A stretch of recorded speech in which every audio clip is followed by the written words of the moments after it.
G'day guys and girls, welcome back to SideQuest Gaming, where we take a look at both old games and new to try and uncover some of those little hidden gems you might want to give a crack and try out for yourself.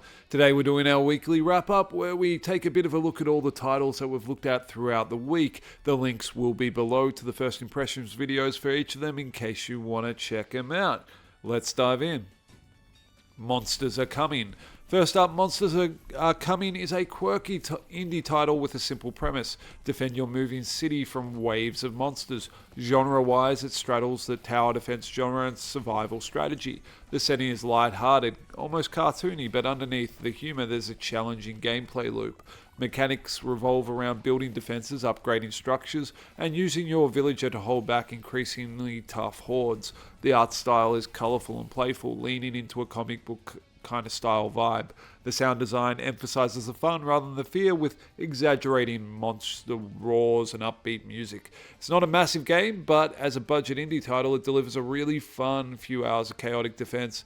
And if you enjoy wave-based survival, this might be one worth a look for you. I have enjoyed the hell out of my time with this one and will be watching it closely.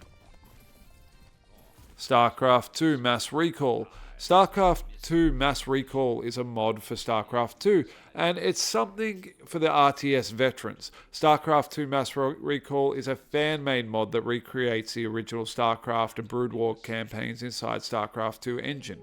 This means that classic missions, units, and storylines are all polished up and improved for the modern engine. Mechanically, it's pure Starcraft, resource gathering, base building, and tactical micromanagement.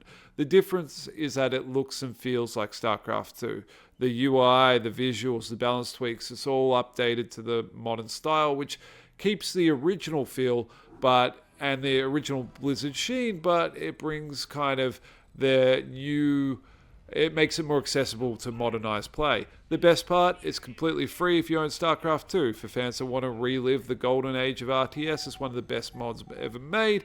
Just take a look at the video because you have to download it directly from the website rather than the in-game arcade. Songs of Steel. Songs of Steel is a turn-based tactics strategy game with a focus on squad tactics and careful positioning. The setting is during the time of the Roman Empire, where you are struggling and striving to hold back the barbarian tribes, and it puts you in charge of a section of the Roman army and bands of warriors trying to endure against overwhelming odds.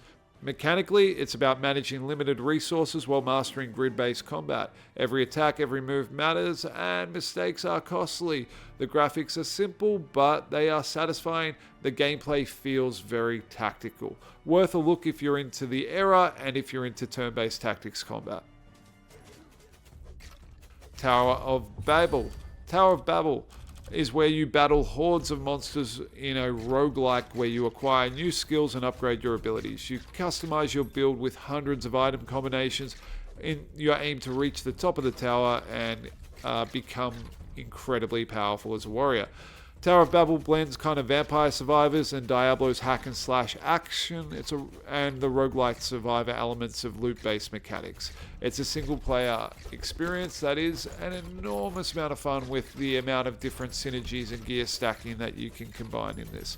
It's simple, it's the regular formula for the kind of roguelikes, Vampire Survivor-likes, but it is done very well. Worth a look if you enjoy that style of game. We Harvest Shadows. Finally, something a bit darker with We Harvest Shadows. We Harvest Shadows is an emotional first-person narrative game with farming and horror elements. Players take control of Garrett, a person from the city who has exiled himself to an abandoned farm for the rest of his life.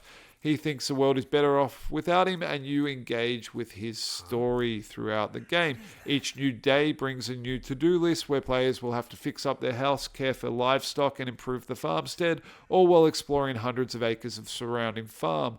But in the quiet of the lonely night, something stirs and things get a bit creepy and strange. This isn't a game for everyone. It's slow, it's experimental, and deliberately strange.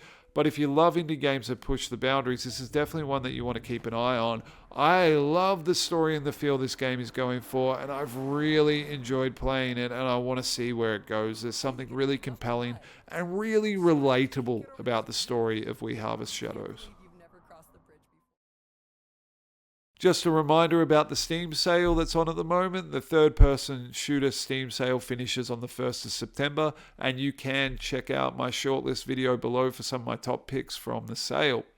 That wraps up this week. Which of these would you play first? Let me know in the comments. Don't forget to like and subscribe for more daily videos. This has been SideQuest Gaming. Thank you so much for watching. As always, I will catch you in the next one. Have an amazing day. Bye.